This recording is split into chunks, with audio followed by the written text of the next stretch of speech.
Welcome दोस्तों। आज हम बात करेंगे एनटीपीसी के बारे में।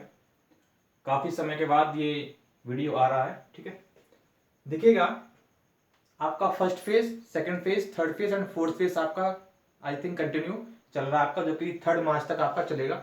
ठीक है, इसमें काफ़ी ज़्यादा स्टूडेंट ने एग्ज़ाम दे चुके हैं और कुछ स्टूडेंट और बचे हैं जो कि आपका आगे एग्ज़ाम होता रहेगा अभी। अब बात आती है कट ऑफ की, आंसर की और आपका रिजल्ट की।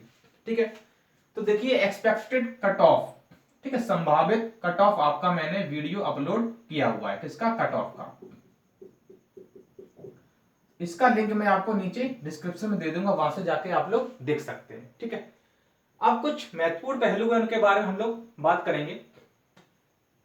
सबसे पहले अभी आपके माइंड में डायरेक्ट ये आ रहा कि सर आंसर की कब आपका आएगा। तो देखिएगा जो आइसोलेटेड वैकेंसीज थी एनटी इसमें रेलवे में आपकी, तो आइसोलेटेड का आई थिंक एग्जाम खत्म होने के बाद, जो कि आपका 15 दिसंबर से आपका एग्जाम शुरू हुआ था। आई थिंक 27 तक था ये आपका था।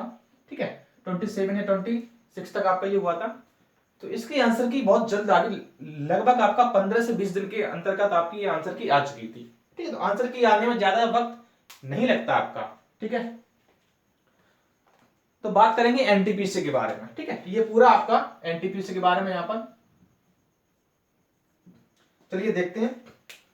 पहला पॉइंट यहां पर लेते हैं कि complete exam and copy check. Answer की आपका कब आएगा? आपके क्या होगा कि कंप्लीट एग्जाम आपका होना चाहिए। ठीक है, जैसे आपका यहां पर अभी पूरा कंसेप्ट एक देखेंगे हम लोग, पूरे वीडियो में आप लोग अच्छे से जरा देखिएगा कि फर्स्ट पेज आपका था, फर्स्ट पेज, इसके बाद आपका सेकंड फेज हुआ, ऐसे आपका थर्ड फेज, ठीक है, एंड फोर्थ फेज। ठीक है, हो सकता है कुछ स्टूडेंट अगर बचते हैं तो उसको फिफ्थ फेज में जा सकते हैं। ठीक है, तो सबसे पहले तो आपका जो फेज है वो पूरा कंप्लीट होना चाहिए। जब फेज पूरे कंप्लीट हो जाएंगे, देखिए ऐसा नहीं है कि फर्स्ट फेज कंप्लीट हो गया, सेकंड, थर्ड या फोर्थ कंप्लीट हो जाएगा, उसके बाद फर्स्ट की आंसर की दे देंगे, सेकंड की दे देंगे, ऐसा नहीं होगा। सारे एग्जाम आपके जब कंप्लीट हो जाएंगे तब आपका एक साथ आंसर की आएगा। उसके बाद क्या होगा? Copy check. एग्जाम हो गया, ठीक है, तो क्या होगा उसमें कॉपी भी चेक आपकी हो जाती है, जो भी एग्जाम आपका होता है। उसके बाद क्या होता है कि वो आंसर की अपलोड कर देते हैं। अच्छा, जब एग्जाम कंप्लीट होता है उसमें आंसर की में समय कितना लगता है? तो देखिए इसमें ज्यादा समय नहीं लगता क्योंकि एग्जाम आपका ऑनलाइन है।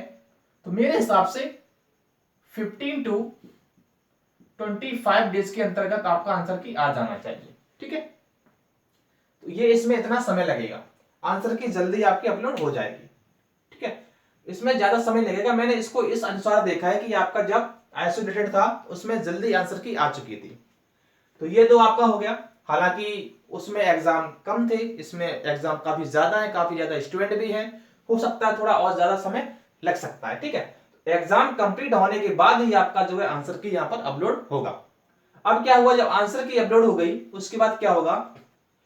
Wrong answer query. ऐसा तो कभी नहीं हुआ है, बहुत से एग्जाम ऐसे होते हैं, एक दो एग्जाम को छोड़कर।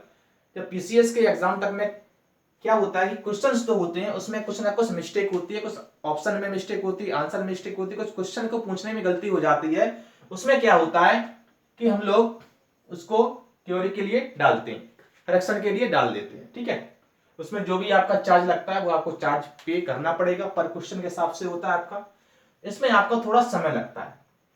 उसके बाद फाइनल आंसर की के बारे में बात करते हैं। जैसे आप, ऐसा नहीं कि बिल्कुल सब कुछ चेंज हो जाएगा, जिन स्टूडेंट में डाउट था वो आप अपने उसमें करेक्शन में जाके उसको डालेंगे क्वेश्चन को। उसके बाद आपको अलग से, अगर सही आपका होगा तो आपको मार्क्स मिल जाएंगे, अगर आपका फॉल्स है तो आपके पैसे बेकार हो जाएंगे और आपका मार्क्स नहीं मिलेगा। अगर आप सही हैं तो ठीक है।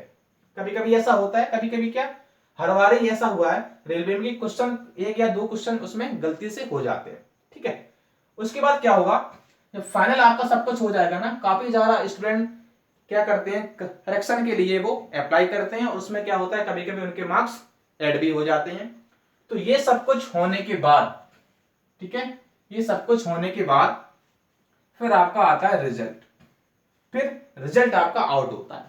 ठीक है, कभी कभी क्या होता है, री करेक्शन होता है, उसके बाद फिर आपका आता है फाइनल रिजल्ट अपलोड। उसके बाद करते हैं हम लोग फाइनल रिजल्ट, जो कि सीबीटी फर्स्ट का रिजल्ट आपका हो जाता है, और इसमें आपको क्वालिफाई करना पड़ता है सीबीटी 2 के लिए। ठीक है, ये तो आपका हुआ। इसमें लगभग आपका समय कितना लग जाएगा, जब आपका एग्जाम खत्म होगा उसमें आपका 2.5 महीने से लेके 3 महीने तक के बीच में आपका समय लग सकता है। ठीक है, तो ये आपका हुआ पूरा डाटा, यहाँ पर आप इसको देख सकते हो। आपको कम से कम इतने महीने का तो वेट करना पड़ेगा। ये समय तब है जब आपका एग्जाम खत्म होगा, उसके बाद का समय आपका ये लग सकता है। ठीक है, पहले आंसर की आएगी, ये सब फॉर्मेलिटीज है वो आपकी पूरी होगी, उसके बाद आपका इतना समय लगेगा एग्जाम खत्म होने के बाद, तब आपका कहीं आके फाइनल रिजल्ट आ पाएगा।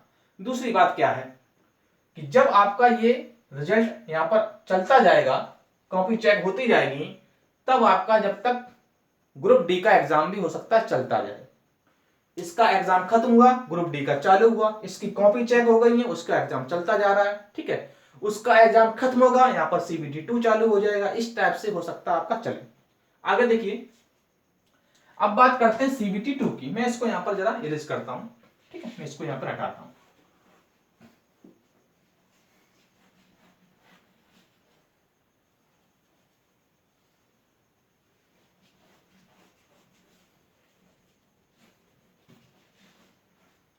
देखिएगा,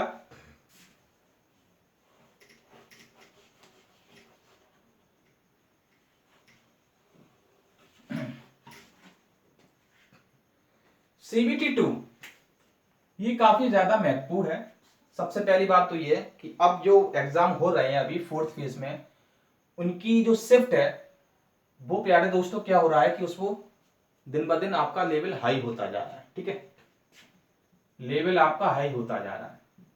ठीक है, किसका हाई हो रहा है? मेरे हिसाब से जीके का लेवल ज्यादा बढ़ा रहे हैं लोग। ठीक है, मैथ और रीजनिंग को इजी ही रख रहे हैं। ठीक है, easy to moderate, but GK का थोड़ा बढ़ा रहे हैं।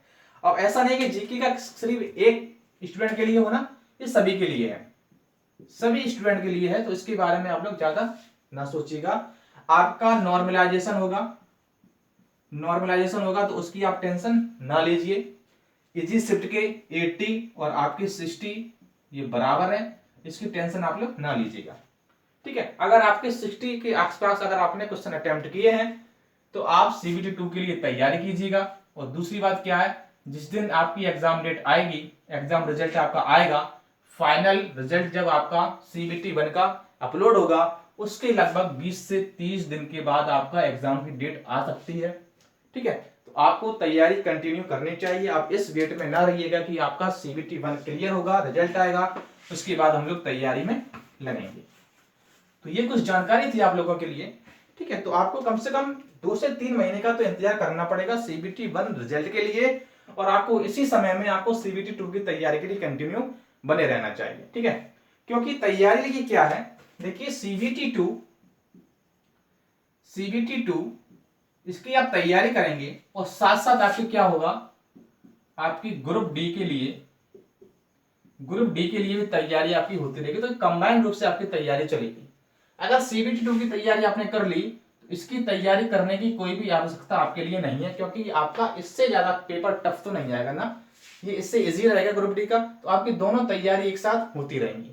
तो ये आपके सामने था, तो आप थोड़ा वेट करिएगा। वेट करने का अर्थ ये कि रिजल्ट का वेट करिएगा और आपको तैयारी कंटिन्यू यहाँ पर रखनी है। ठीक है, अब आप क्या करेंगे, देखिए यहाँ पर अगर आपने देखा होगा सीबीटी